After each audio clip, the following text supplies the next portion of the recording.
Hello. I'm trying something a little different today. So,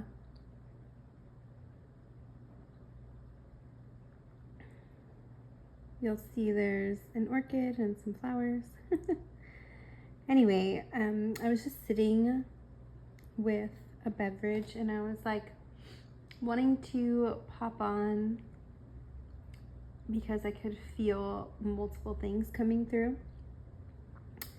I've really noticed serpent and snake symbolism the last few days very heavily. I'm in South Florida, so I've been seeing a lot of lizards. And the other day I was like able to look out the window. I'm on the ground floor, and a lizard was just kind of like walking by, and it just stopped and like stared, and we like stared at each other, and then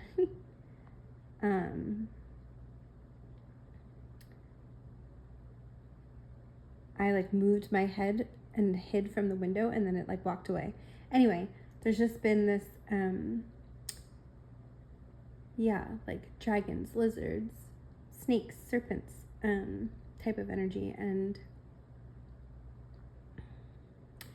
last night I was just sitting down and I heard clear as day Hydra and Ophiuchus.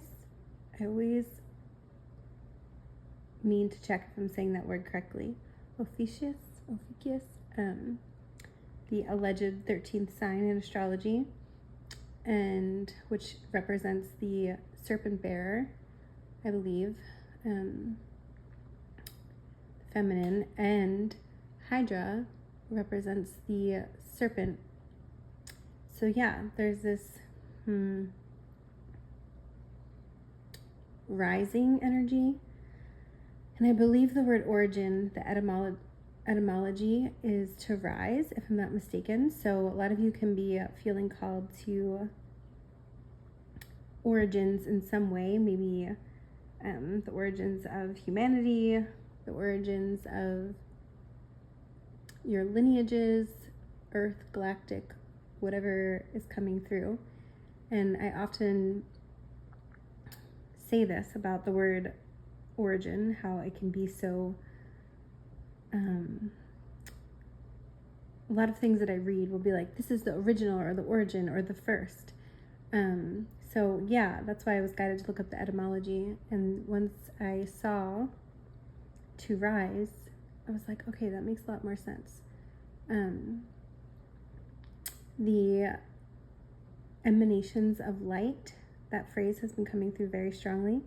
Some of you may feel like you are going through what can be characterized as a Kundalini rising. I've had multiple layers of that and experiences. So for some of you, it may be your first, or at least first conscious experience. For some of you, it might be just another layer that is rising and, well, release. Something is releasing, and ooh, I feel that in my chest. You could be seeing 44 or 444. That's been coming up a lot today.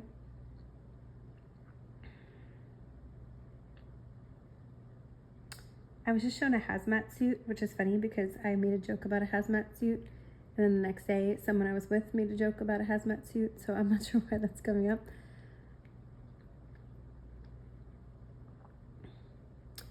Right? Like, what does that do? Hazmat suits protect. So yeah, there could be some, and 444 I feel like is also a very angelic protective number. So there could be some protective aspect. I'm also seeing an egg, a golden egg, a black egg. You could be seeing egg symbolism. Ovum.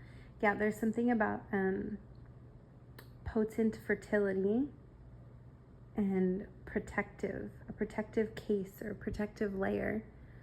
So it feels like you're shedding an old protective, I don't know if old is the right word, something that served you, that felt like it was protection. Some of you may literally start to like if you've been having a hard time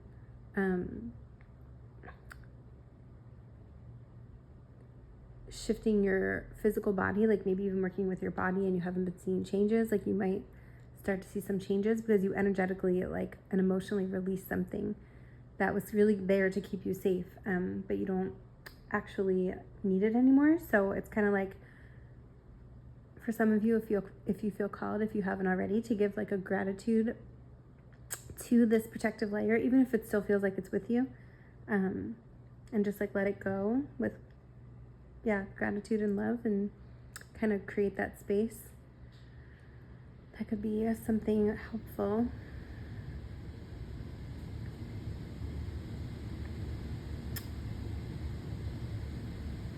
There are, as I like sit with this for a few moments, there are so many more energetic strands starting to reveal themselves. So that could be a message in itself. If things feel maybe a little bit emotional or quiet, somehow both, it feels like there's more peering beneath the surface that is starting to come up. Especially if there's any sort of memories coming up, or people, places, things that maybe in the past you kind of let go with anger, whether they're in your life or not. I mean, maybe this is very specific. I've had this come up a few years ago for someone else, and it's been a while. But I'm seeing these, like, let's say you try to cut energetic cords, but you did it with, like, you know, out of frustration or anger. Oh, I feel it in my heart so deeply. It's like there's spiky cord energy is kind of what I'm feeling. So this is a chance, if you feel so called, and only if this is for you. This could also be, so if you're not feeling this for yourself, but you help others with these sort of energetics, it could be a call to maybe pass this on to others, that you start to feel that spiky cord energy. Or maybe you have been, and this is just like a validation. So you can just take whatever fits with you. But it could be a little bit of both as well. But yeah, there's something about like sort of, I'm seeing someone take like a sander, you know, like or a smoother, and like smoothing out the edges. And by doing that with like fresh eyes, some compassion, understanding, acceptance. But by all means, if anything comes up for you to move through in that process, like please do, of course. But it sort of feels like you went through the bulk of it, of that emotion, of that anger, and you're getting to like understanding the fear mechanism behind it. Yeah, very interesting. I'm actually going to keep this a little shorter today, since I'm just kind of playing with the video. But I will go into the depths on Patreon. And I've been weaving in some of the Keylontic or Ascension Glossary, Ascension mechanics, essentially. And I can feel that there's quite a bit that wants to come through. So yeah, if that's something that interests you, the overflow on Patreon is a membership in the description box. So thank you. And if anything came up for you and you want to share, like, feel free, and I'll do my best to respond in the comments. Okay, thank you.